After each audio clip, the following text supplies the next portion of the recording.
بہتر کر سکتے ہیں، وہ کیا خامیاں ہیں، وہ کیا کمیاں ہیں جسے ہمیں پورا کرنا۔ سب سے بنیادی، سب سے فاؤنڈیشنل وہ ہے اس ملک کے لیے قربانی کا جذبہ رکھنا۔ جس دن ہمیں یہ احساس ہوگا کہ یہ ملک میرا گھر اور میرے گھر سے بھی، میری فیملی اور میری فیملی سے بھی میرا بیٹا یا میری بیٹیوں کی طرح مجھے پیارا ہے، تو یقین مانیے جو سیکریفائز آپ اپنے گھر، اپنے کنبے، اپنے خاندان کے لیے کرتے ہیں، اپنے بیٹے اور اپنی بیٹی کے لیے کرتے ہیں، اگر اسی جذبے کے ساتھ آپ اس ملک کی تعمیر میں حصہ لینا شروع کریں گے تو اس ملک کی تقدیر بدل جائے۔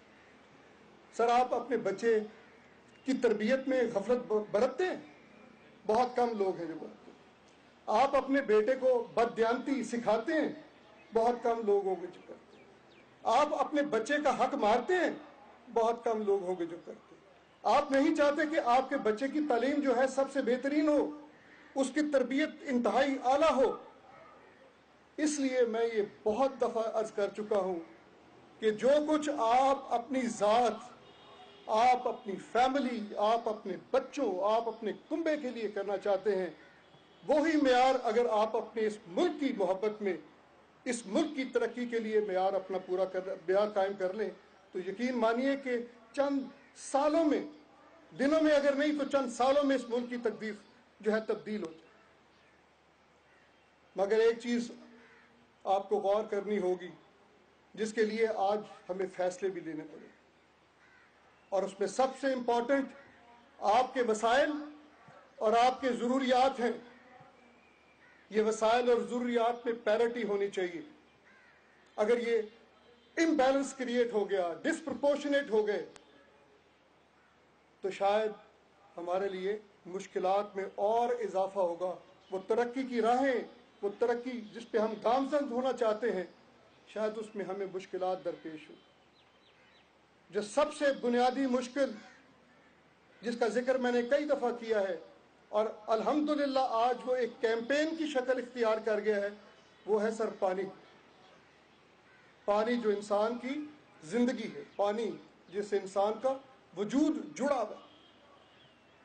بہت مشکل حالات ہیں، ڈپلوربل کنڈیشنز، اور اگر ہم نے اس کے لیے پوری کاوش سے، پوری کوشش سے، دیانتداری سے اپنے فرائض انجام نہ دیے، تو جیسے ہمارے پرائم منسٹر صاحب نے بھی کہا ہے کہ 2025 میں انفارچونیٹلی ہم پانی کے شدید بحران کا شکار ہو سکتے ہیں۔ اس لیے نہ صرف یہ کہ ہمیں ڈیمز بنانے کی ضرورت ہے،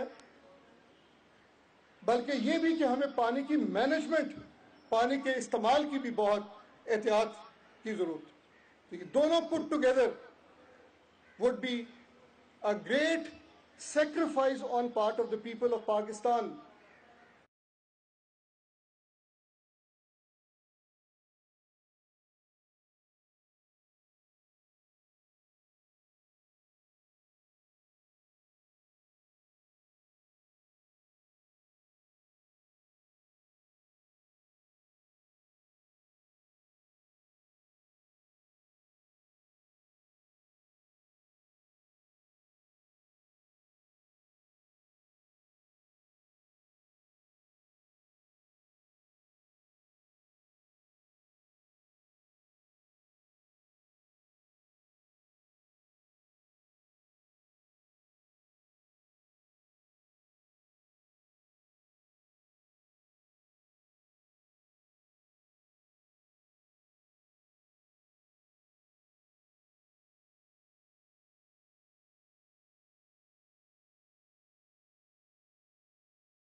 چارجز سے 0 ZERO.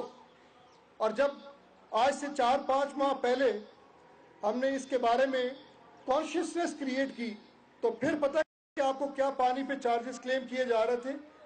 1 پیسے کا 1/4. یہ ایک فارس تھا. اور انشاءاللہ اس ریٹ کے ساتھ ہم کئی ارب روپے، اگر یہ ہم اس کو مختص کر دیں صرف پانی کی مینجمنٹ اور ڈیم کی کریشن کے لیے، تو کئی ارب روپے ہم اس سے حاصل کر سکتے ہیں. اور یہ ہے وہ جو اماؤنٹ جو ہم سپینڈ کریں گے اپنے پانی کے بحران کو قابو میں لانے کے لیے. دوسری جو ایک تحریک انشاءاللہ جو سٹارٹ وتھ کر دی گئی اور انشاءاللہ یہ آنے والے دنوں میں تحریک بنے گی، وہ تحریک ہے پاپولیشن کنٹرول. آپ ذرا غور کیجئے کہ آپ کے وسائل شرنک کر رہے ہیں، آپ کے ریسورسز شرنک کر رہے ہیں، لیکن آپ کی نیڈز گرو کر رہی ہیں، ڈسپرپورشنیٹ ہو گئی. میں نے یہ لاسٹ کانفرنس میں بھی پاپولیشن پلاننگ یا پاپولیشن گروتھ کے ضمن میں جو ابھی ہم نے تھوڑے دن پہلے کی، اس میں بھی یہی عرض کیا تھا.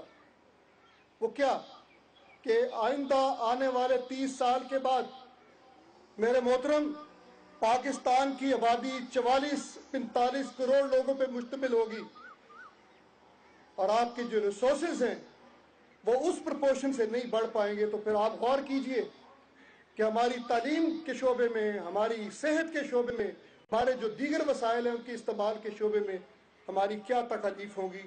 یہ آپ سب لوگ یہ کنسیو کر سکتے ہیں. تو لہٰذا ہمیں اپنی پاپولیشن کنٹرول کے لیے بھی ایک پرعزم تحریک جو ہے وہ شروع کرنی ہے، تاکہ پاکستان کی پوسٹیرٹی، ہماری آئندہ آنے والی نسل جو ہے اس کو ایک خوشحال اور ایک ترقی یافتہ ملک جو ہے وہ میسر آ سکے. اس سے بڑھ کے میں ایک اور عرض کرنا چاہتا ہوں کہ دنیا میں انہی قوموں نے ترقی کی ہے جہاں پہ رول آف لا یہ اتنا امپورٹنٹ ہے، اتنا امپورٹنٹ کہ اس کا اندازہ صرف وہ لوگ جانتے ہیں جو یہاں بیٹھے ہیں، جن کی تربیت، جن کا علم قانون کے حوالے سے، یا وہ لوگ جان سکتے ہیں جن کے ساتھ ظلم ہوا اور جن کو اداروں یا جن کو عدالتوں کا سامنا کرنا پڑا. سر یہ ڈیلیز انٹالریبل ہو گئے. ایک آدمی مقدمہ کرتا ہے، صحیح حق پہ ہے وہ، اور اس کو اگر 12-14 سال تک انصاف میسر نہیں آتا تو بد دل ہو جاتا ہے اس نظام سے. میں اس نظام کی برائی نہیں آپ کو گنوا رہا، سب نے مل کے کوشش کی ہوگی، آپ نے بھی مل کے، وکلا صاحبان آپ نے بھی مل کے کوشش کی ہوگی، میرے جج صاحبان ان دوستوں نے بھی دن رات ایک کر دیا ہے. رات کے کئی پہر یہ بیٹھ کے کام کرتے ہیں بڑی دیانتداری کے ساتھ اور اپنی اعلیٰ صلاحیت کے باوجود بھی، مگر ہمارے معاملات، ہمارے قوانین، ہمارا سسٹم ری ویمپ ڈیمانڈ کرتا ہے. اس ری ویمپنگ آف سسٹم میں ہمیں آپ کا تعاون، آپ دوستوں کا تعاون شدید درکار ہے. ریفارمز چاہیے، ہم کوشش کر رہے ہیں سول لا میں ریفارمز لانے کی، لیکن جو اتنا بڑا بوجھ ہے، اتنا بڑا بیگیج ہے، وہ ایک دن میں بیگیج ہم ڈسچارج نہیں کر سکتے، یہ بتدریج ہوگا. لیکن آج وہ وقت آ گیا ہے کہ ہمیں ان ریفارمز کی بنیاد رکھنی ہے. اس کے بغیر اگر آپ سمجھتے ہیں کہ پاکستان میں وہ رول آف لا جس کی بنیاد پہ دنیا نے ترقی کی ہے وہ میسر آ سکتا ہے، تو میں یہ سمجھتا ہوں، بلکہ میں یہ خیال کرتا ہوں کہ یہ ہماری غلط فہمی. خاص طور پہ ہمارے سول لٹیگیشن میں، آبویسلی کرمنل لٹیگیشن بھی اتنی ہی عام ہے، سول لٹیگیشن میں ہم اس بوجھ کو ہلکا کر سکتے ہیں. کیسے؟